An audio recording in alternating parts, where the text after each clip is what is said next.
Papa Feel is a must-try brand.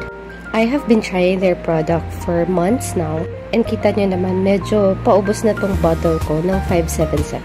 I use this twice a day, once in the morning and once before bed. Ginagamit ko to bago ako magmo-moisturizer sa gabi or magsa-sunscreen sa umaga. I specifically tried this serum kasi nga marami akong mga dark spots sa face. This is mainly caused by acne.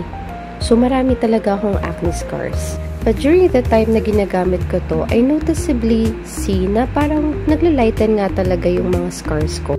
It contains alpha-arbutin and niacinamide, kaya naman daw talagang effective to lighten dark spots. Meron din siyang retinol and vitamin E. In fairness sa formulation na to, nung sinubukan ko, hindi ako nag-breakout. So this is a really plus for me. Dati skeptical ako sa mga ganito, yung sinasabi nilang Korean. But now I know that